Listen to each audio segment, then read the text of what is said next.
opposé Al-Qaïda, État islamique, Djinn, Libération, Azawad, Résistance Djihad, ñom ñoo coordonné renverser gouvernement Bachar Assad après kan la fa gaay tek kuñ fa tek Mohamed Jawlani mi nekkoon Al-Qaïda moy actuellement il est le président Syrie alors que 4 ans avant États-Unis da ko doon wër tek ay milliards de dollars américains parce que dañoo jàppoon terroriste la djihadiste la Al-Qaïda. Est-ce que vous m'entendez la famille?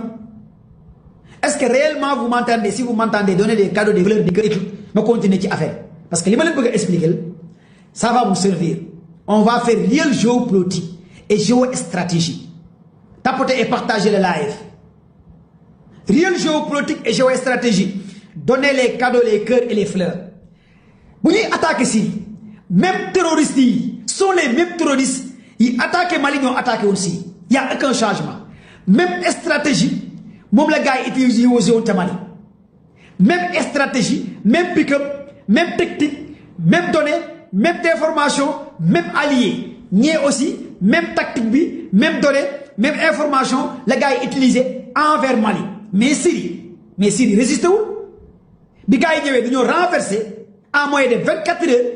4 heures de temps, ils ont renversé le gouvernement de Bachar Assad. Les terroristes, en 15 000 combattants, 20 000 combattants. Ils ont renversé 4 grandes villes en Syrie. Mais Mali,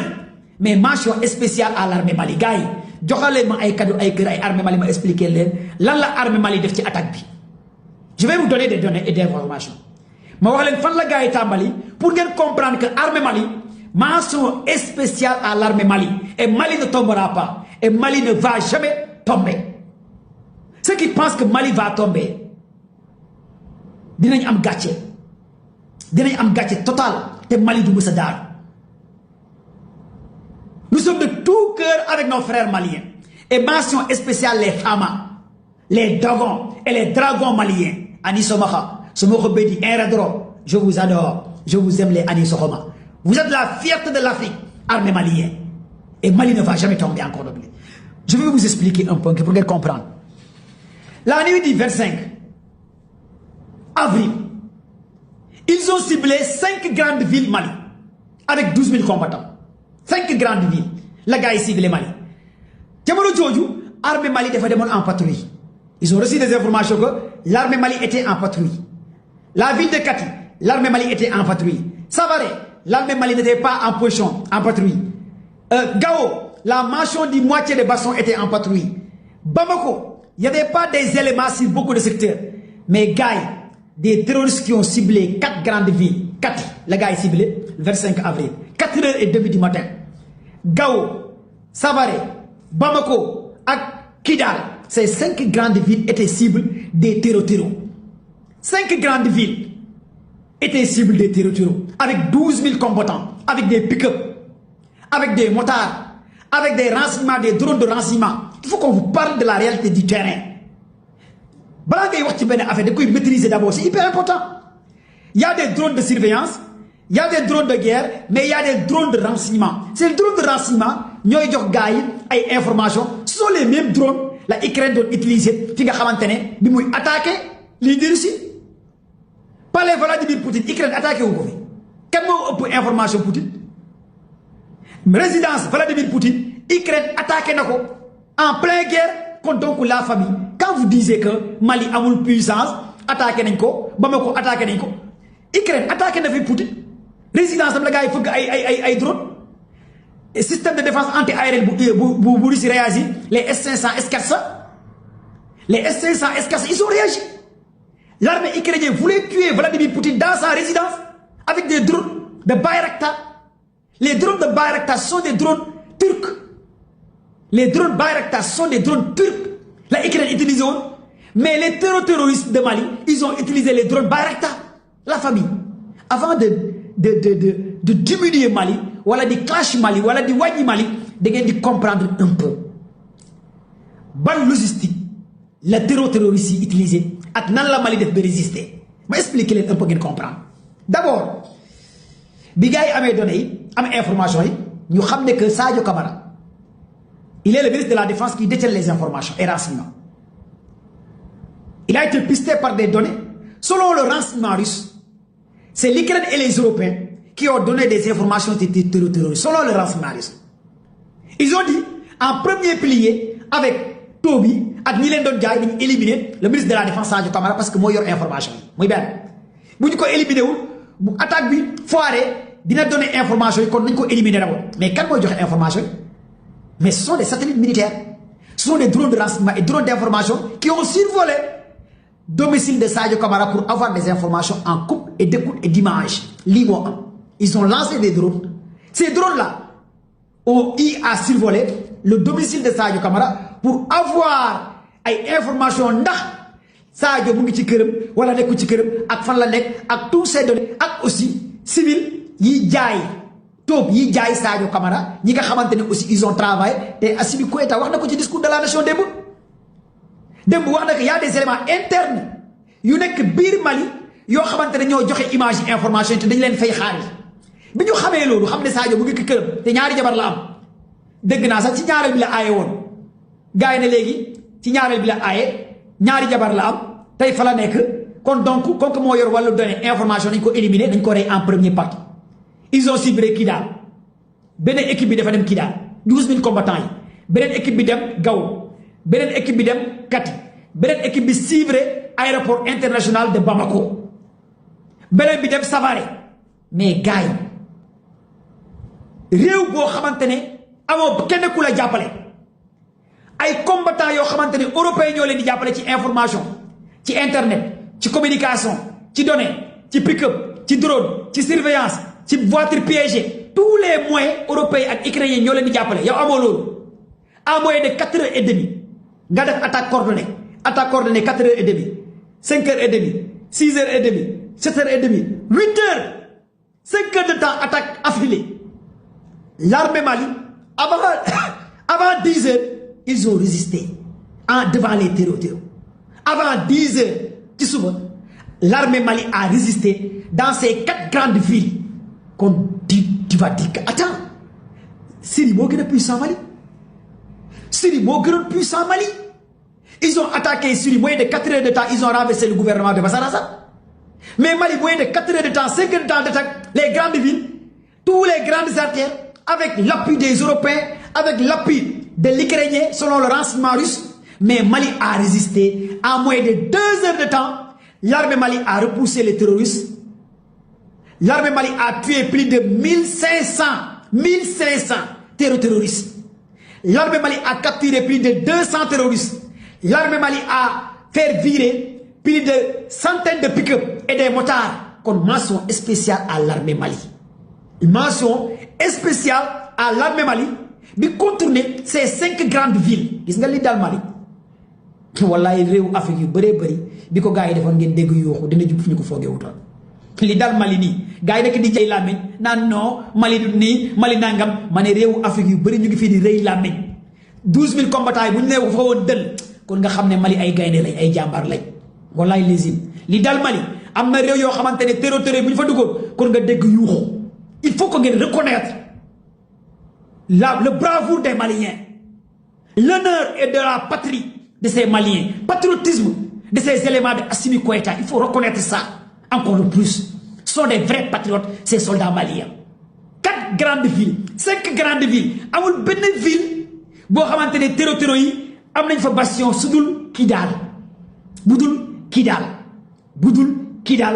budul Kidal léegi nag bi gars yi defee repli rey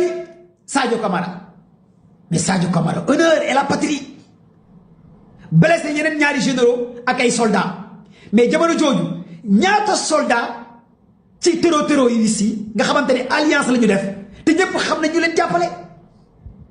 ñëpp xamoon nañ bi Mali di remercier Maroc ci wàllu Sahara bi mais xamoon nañ dina am ay réew yu frontalier ak Mali mais dinañ mere Mali te xam nañ ne y a la mainmise de certains pays africains à l'intérieur de cela te xam ngeen réewu africain yooyu ñooy ñat dès l'instant que Mali remercier Maroc ci mbiru Sahara bi mais y a des pays ci Maghreb yoo xamante ne neexule mais Mali a résisté Amina Tigara merci ma soeur donnez les cadeaux les fleurs yow yaa ko wax yaa wax Algérie man waxuma Algérie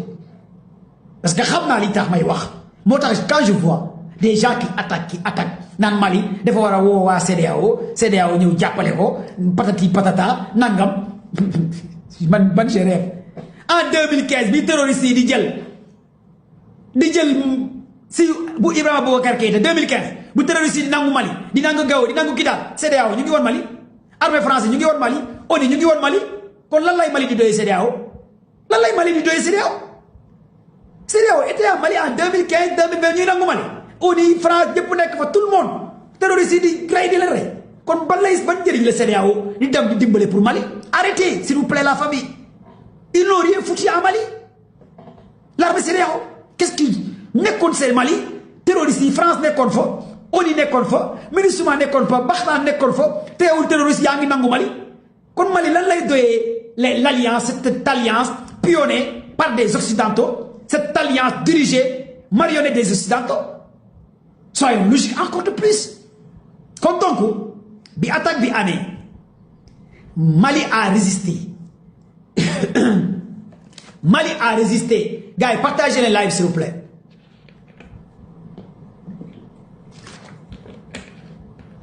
Mali a résisté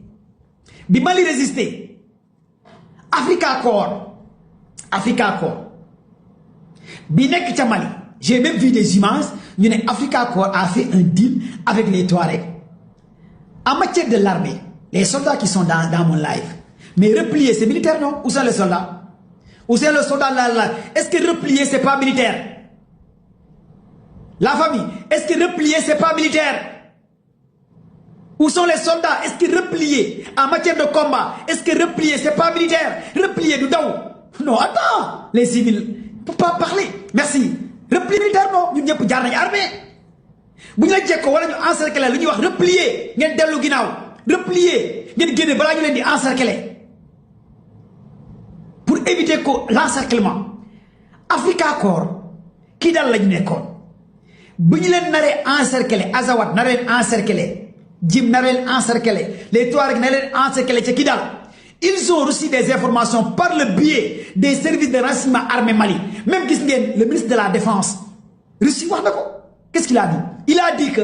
sous l'autorisation du renseignement Russie on a quitté Kidal pourquoi léegi bu ñu quitté Kidal sous l'autorisation de l'enseignement Russie affirmatif merci Bereket tu es militaire non quand les soldats parlent les civils taisez-vous quand un soldat parle les civils taisez-vous noppi leen ngeen déglu ñu ñun jaar nañu armée xam nañ lan la ñuy wax replier c'est militaire balaa ñu lay encercler camoufler c'est se soustraire des vitres aériennes de l'ennemi tout en se confondant de la nature stratégie de camouflage la gars yi xam nañ li may wax bi armée xam nga le 26 bi daa am lu yéeme lu am le 25 avril loo xamante ne tout est militaire j'ai l'habitude de dire les nerfs de la guerre c'est de l'information qui détient l'information gagne la guerre mais les Touaregs je suis vraiment désolé Touaregs yi amuñu information xamuñu lu xew mais bi armée Russie bu mu jotee information ñu ne leen quitté leen kii daal bu mu gën a gaawee balaa ñu leen di encercler kan moo leen jox information le ministre de la défense Russie le ministre des affaires étrangères Russie le commandement de Africa Corps a dit publiquement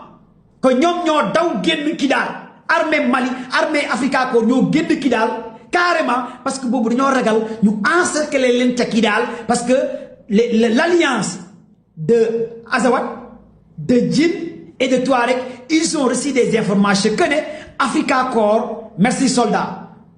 commando Jamel merci les soldats ils ont reçu des informations que ne Africa Corps ñu ngi ca Kidal kon nañ leen di encercler neutraliser leen ñoom nag après ci lañ teg deal ak Touareg gi gis ngeen bu ñuy jàll ñu ne lan la ñuy wax le commandant des Touareg ñu ne leen ñun suñu yoon nekkul ci guerre bi bàyyi leen ñu jàll ñu bàyyi yéen ngeen xeex ak gaay ñu baisser les bras ci ngeen gis ñu won leen ay pick-up par le biais des médias fake Amérique français ngeen gis les médias fake français et certaines chroniques français même les Touareg da ngay gis Touareg comme que ay dof la ñoom bi ñu ay militaire xam nga Touareg yi terroristes yi ay dof lañ léegi comme que soldats yi ay militaire la ñoom ñu nax leen ñu ne leen léegi bàyyi leen ñu génn ca Kidal ñu bàyyi leen parce que yéen a war a xeex seen biir ñun suñu yoon nekku ci loolu dil la l'ennemi est aux aguets l'ennemi encerclé na la mais il faut coopérer avec l'ennemi ba nga génn zone de danger balaa ennemi bi di la massacrer parce que ennemi bi bett na la ci la gars yi naxanteeg Touareg yi may leen piste ñoom ne ñu ne xeexuñ ñu jaarale seen pick bi léegi ngeen gis ci vidéo yi Touareg yi dañoo yëkkati armée yi ne la Russie a abandonné Mali la presse occidentale génne information que ne la Russie a abandonné Mali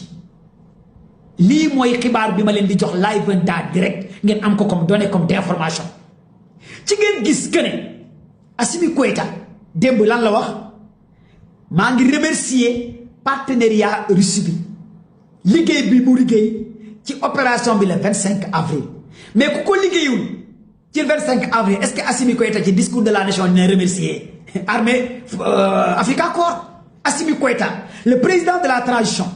mu ngi remercier li nga xamante ne mooy Russie mais xool leen la presse occidentale ñu tuddee Assimi Goïta le président de la junte le dictateur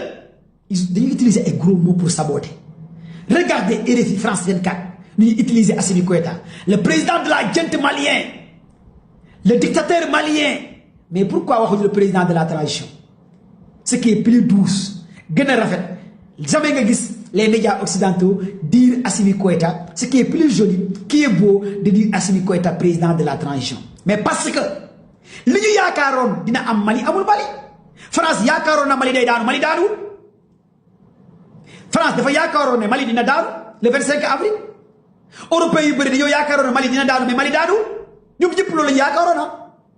foogoon nañ ne Mali dina daanu mais bi Assimi Goïta demandé Russie nañ génn bi Russie génnee fan la waa Russie dem fan la waa Russie dem Africa Corps fii laa leen expliquer fan la waa Russie dem kan moo rey plus de 100 à 200 soldats terroristes kan moo ko rey kan moo publier information yi du armée Russie ñoo publier ay données ñaata la armée Russie rey ci terroristes yi presque plus de 500 terror armée Russie Africa Corps ñoo leen rey Africa Corps ñoo capturé plus de 200 terroristes mooy soldats armée Russie ñoo jox encore information Mali pour Mali mën a bombarder kii daal fan la gars yi nekk mais parce que Russie dafa def replier ses militaires la famille ils ont quitté Kidal pour aller donner la main les soldats russes Bamako Kati fi nga xamante ne foofu moo nekkoon à quelques kilomètres de Bamako bi ñu quitté zone bi carrément ci lañ dem appuyer l'infanterie et les forces spéciales FAMA et les forces commando FAMA ñu jàppale leen pour ñoom ñu mën a récupérer def benn balayage bu am doole ca Savare ca Bamako ca Kati doog a dugg balayer carrément ba soldats yëpp daw dem fi nga xamante ne mooy Kidal moo tax ngeen gis terror yëpp gars yi dañoo dem pousse leen ba gars yi dugg fi nga xamante ne mooy Kidal kan moo leen dugal Kidal mooy armée Mali en combinaison avec armée Russie nii la cas bi demee est-ce que yéen a ngi comprendre un peu moo tax daal dëgg tël ne dàmm na te comprendre c'est hyper important ngeen tey ngeen dal ngeen xam ban stratégie la armée Mali en combinaison avec Africa Corps lan la ñu def repli c'est une tactique de guerre merci mon frère Africa Corps armée privée la merci mon frère tu as parfaitement raison repli c'est une tactique de guerre ils ont replié ñu dem jàppale gars yi ca Bamako ratisé jàppale gars yi ca Kati ratisé jàppale gars yi ca Savare ratisé jàppale gars yi ca Gao ratisé après nag fan la ñu mujjee mooy fi nga xamante ne mooy ca Kidal terroriste yëpp dañu leen yóbbu ca Kidal mais tey nag lan moo xew ca Kidal le commandant des djinns mais gars yi reyuñ ko tey ca Kidal la bien le commandant des djinns tey gars yi rey nañ ko ki waxoon encerclé na Bamako tey la ko gars yi rey ki nga xamante ne mooy secrétaire agent FLA gars yi éliminé nañ ko tey ca Kidal ki nga xamante ne moo géré woon wàllu aviation drone yi gars yi éliminé nañ ko mais tey ratissage bi armée Mali def ca Kidal Bina Diarra merci mon frère Ektal Bina Diarra c'est le commandant des djinns il a été tué aujourd'hui en Kidal par l'aviation malienne en combinaison avec Africa Corps est-ce que vous m'entendez la famille tey Bina Diarra ki nga xamante ne il était le commandant des djinns il a été tué aujourd'hui en Kidal celui qui dirigeait l'information de Africa Azawad a été tué aujourd'hui en Kidal ils ont massacré beaucoup d'éléments à Kidal ils ont récupéré combien de pick-up ñaata nit la ñu arrêté tey ca Kidal ñaata élément la ñu arrêté ca Kidal ñaata faction la gars yi éliminé ca Kidal tey presque tey xeex bi yëpp Kidal moo fa nekkoon ak quelques assaillants yoo xamante ne dawoon nañ làqu ca Kati dañu leen téye jàpp leen ils ont pris plus de 200 otages mais gars yi il faut féliciter armée malienne tapoter et partager le live. Combien d'éléments ils ont tué actuellement aujourd'hui à Kidal? Quand donc, ni wax armée Mali taxawul, armée Mali résisté wul, je pense que vous n'avez absolument rien compris. Mali ne tombera pas. Répète, Mali ne va jamais tomber. Gars, wax leen ko ci commentaire. Si Mali tombe, l'Afrique de l'Ouest va tomber. Au commentaire. Wax leen yéen ñëpp, Mali ne tombera pas. Et Mali ne va jamais tomber. Si Mali tombe, c'est toute l'Afrique qui va tomber. C'est la réalité des choses. Mali ne tombera pas. Et Mali ne va jamais tomber. Si Mali tombe, c'est toute l'Afrique de l'Ouest qui va tomber. Et Mali ne tombera jamais, mes frères et sœurs, encore de plus. La résistance, le patriotisme, c'est malien, c'est l'Africain, encore de plus. Africa Unite, unité africaine, nañ protéger Mali, nañ jàppale Mali, mais aussi nañ ñaanal Mali, et Mali ne va jamais tomber, encore de plus la famille. Bu ngeen xoolee lan moo xew ca Kati, qu'est-ce qui lan moo xew ca Kati, lan moo xew ca Kidal, l'aviation par le biais des avions maliens yu mu jënd ca Russie, aviation en combinaison avec Africa Corps, mais ils ont massacré tous les bases de Azawad, tous les bases de Djinn et les Touaregs. Bu ñu demee ba Touareg yi kan moo leen di former? Les instructeurs ukrainiens ñoo leen di former, non? Et les instructeurs européens. Kon ngeen xam ne que européens yi ñoo doon jàppale li nga xamante ne mooy lii di cette coalition de Azawad dajaloo ak Djinn dajaloo ak Touareg yi, européens yi ak ukrainiens yi ñoo leen doon jàppale. Kan moo joxe xibaar yi information yi? Mooy Russie. Ce sont les services de renseignement russes ñoo génnee xibaar génnee information ne attaque bi am ca Mali, européens yi ak ukrainiens yi ñoom ñoo jàppale li nga xamante ne terroristes yi. Lii waa Russie ñoo génnee xibaar yi génnee information yi en combinaison avec ñi nekk biir Mali. Lii mooy li ngeen war a comprendre en primo. Kon donc Mali a résisté, c'est la pure réalité du terrain. Lii c'est hyper important pour yéen ngeen comprendre stratégie bi nga xamante ne Mali def na ko. Lii laa leen bëggoon expliquer un peu ngeen xam ko balaa may ñëw ci Iran, États-Unis, Israël. Après naati ji live bi Sénégal laay terminer nag ci rapport yi ci libération Farba Tahirou, c'est Sénégal laay terminer après dinaa leen jëlam